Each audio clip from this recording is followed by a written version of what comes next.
Ano pa bang patunay ang hinahanap natin mga tol para masabi natin na hindi talaga pakikipagkaibigan ang ginagawa ng China sa atin mga tol, kundi talagang tahasang pagsakop no sa ating mga exclusive economic zone sa ating karagatan. Tulad na lamang ngayon no ng ating panonoorin mula rito kay John Reps mga tol. Basahin ko lang yung title no. China, binakuran ang dagat laban sa PCG, BFAR at FFB. Bagong eroplano nagsubaybay sa taas habang putol na yung title mga tol. Yan no. Mula kay John Reps mga tol. So ito mainit na balita nitong mga nakaraan mga tol dahil nga naglagay nitong mga floating barrier etong China no para hindi makapasok yung mga mangingisda kasi wala naman daw tayong permiso o paalam sa kanila, di ba? Ganun sila mga tol katahasang sinasakop yung ating West Philippine Sea kahit na alam nila na meron tayong arbitral ruling ayon sa UNCLOS, ayon sa international na batas.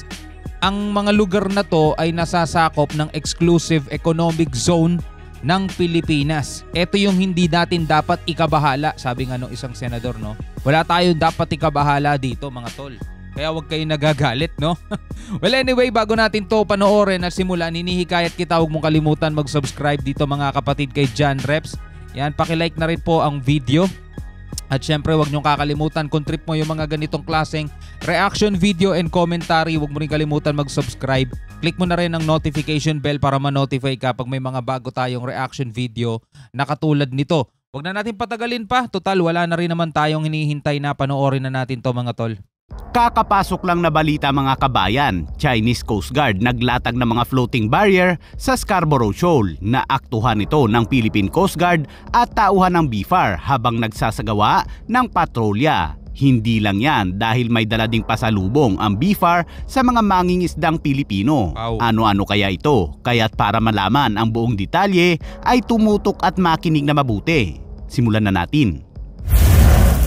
Etong Scarborough, ito yung nagkaroon ng kamuntikan na magkaroon ng madugong enkwentro yung standoff nila mga tol.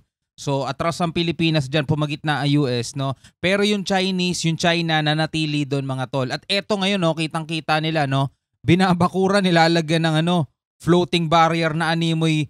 Teka, amin to no. Ganun sila ganun sila kadeterminado mga tol Yung inaangkin nila, ganon sila kadeterminado, biruin mo, meron silang inisyatibo na bakuran. Mariing kinundina ng Philippine Coast Guard at Bureau of Fisheries and Aquatic Resources o BFAR ang paglalagay ng Chinese Coast Guard ng mga floating barrier sa southeast portion ng Baho de Masinloc na pumipigil sa mga mangingisdang Pilipino mula sa pagpasok sa shoal at pagkakait sa kanila sa kanilang pangingisda at mga gawaing pangkabuhayan. Ang floating barrier na tinatayang nasa 300 metro ang haba ay natuklasan ng mga tauhan ng Philippine Coast Guard at BFAR habang sakay sila ng BRP Dato Bangkao nang magsagawa sila ng routine maritime patrol noong Huwebes sa paligid ng Baho de Masinloc. 3 rigid hull inflatable boats ng Chinese Coast Guard at service boat ng Chinese Militia ang naglagay ng floating barrier pagdating ng BFAR vessel sa paligid ng shoal. Iniulat ng mga mangingisdang Pilipino na kadalasang naglalagay ng floating barrier ang mga sasakyang pangdagat ng Chinese Coast Guard sa tuwing may binabantayan silang malaking bilang ng mga mangingisdang Pilipino sa lugar. Sa regular na maritime patrol ay naobserbahan ng BFAR vessels ang nasa mahigit 50 Filipino fishing boat na nakibahagi sa mga aktibidad sa pangingisda sa lugar sa pagkilala sa kahalagaan ng pagsuporta sa arsenal o sa subsistence fishing ng mga mangingisdang ito. So ano kayang masasabi rito ng ating isang magiting na senator mga tol at ng iba pang nagsasalita na US daw ang nagpapalala ng tensyon, hindi kasalanan ng China yan. Yun dun nga sa mga corals kasalanan daw ng mga Filipino na dynamite fishing and cyanide di ba? So yun ang sabi mga tol, hindi na natin sila pakikialaman dun nakapagbigay na tayo ng reaction dun. Pero eto, dito, anong karapatan ng China para bakuran yan mga tol? Exclusive economic zone ng Pilipinas. Dapat yung mga nandiyan, yung mga isda, mga yamang dagat dyan, ang naikinabang dyan mga tol, dapat Pilipino.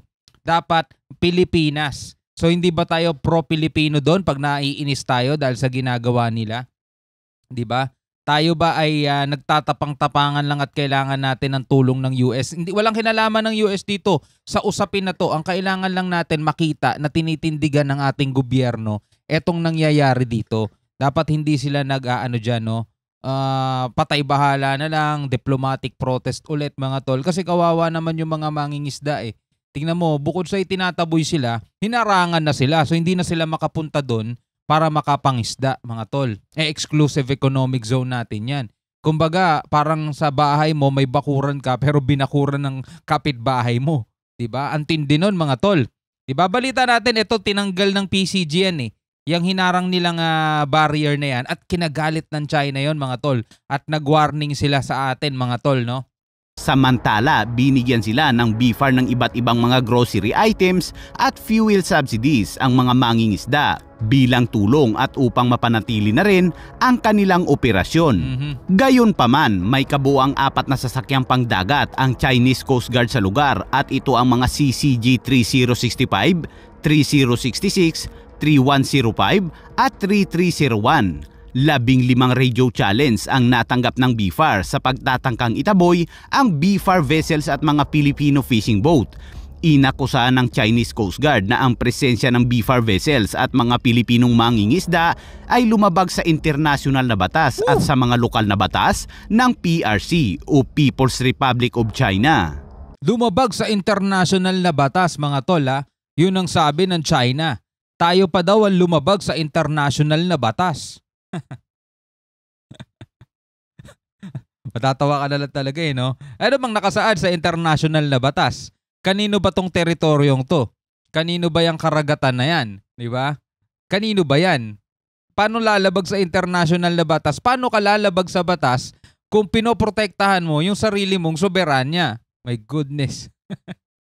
Ang BFAR vessels naman ay tumutugon sa bawat tawag sa radyo at idinidiin na sila ay nagsasagawa ng regular na pagpatrolya sa loob ng territorial sea ng Baho de Masinloc. At nang mapansin ng Chinese Coast Guard ang presensya ng tauhan ng media sa barko ng BFAR, abay kumalma at nanatili ang Chinese Coast Guard vessel sa isang ligtas na distansya at lumayo.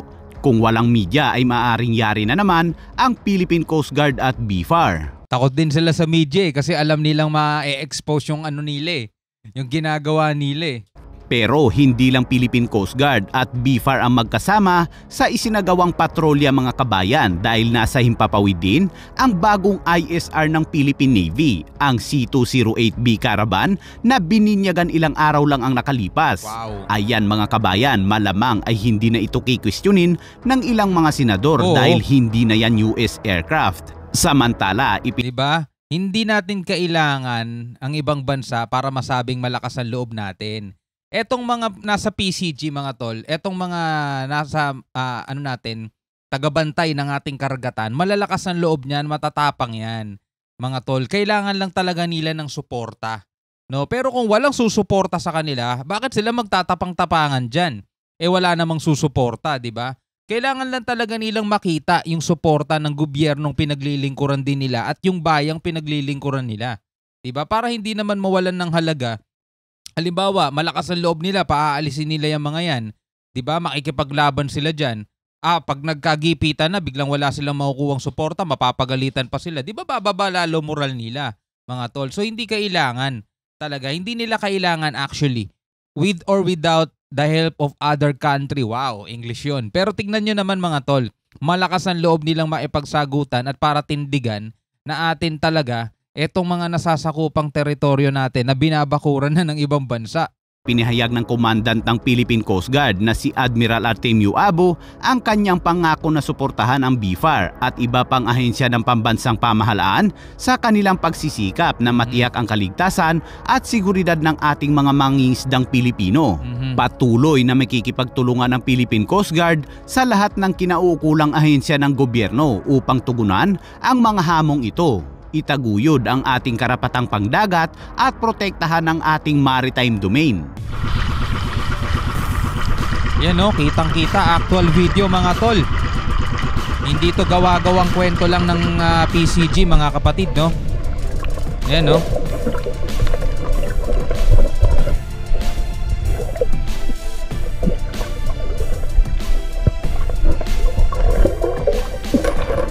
May bakal pa, may kadena.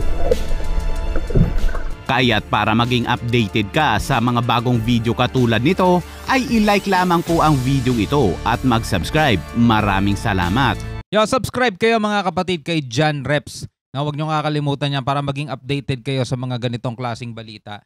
So patuloy nating bibigyan ng reaction video and commentary yung iba't ibang mga balita tungkol sa mga nagaganap dito sa West Philippine Sea mga kapatid, no? Patuloy natin yung bibigyan ng commentary hanggat may nakikita tayong mga ganyan mga tol. Kasi ano yan mga tol hindi natin to ginagawa para sa ibang bansa, no? Hindi ginagawa yan ng PCG para maging bida sa ngalan ng ibang bansa. Diba katulad nung sinasabi ng ilang mga senator na dapat tayo bida rito, dapat hindi tayo nagiging bayani para sa ibang bansa. Hindi naman yun eh. Hindi naman ibang bansa ang pinaglalaban dito mga tol eh. Part to ng ano natin ng soberanya natin eh. Kaya saludo sa lahat ng mga natin, hukbo, mga magigiting nating tagapagbantay at tagapagligtas. Alright mga kapatid, ikaw bilang isang Pilipino, ano ang masasabi mo dito sa videong napanood natin? Dito sa ginawa ng China ng binakuran na ang dagat, no, laban sa PCG, BFAR at FFB. Ay nako naman talaga. So hanggang sa muli, ako nga pala si Shobal D. Peace out.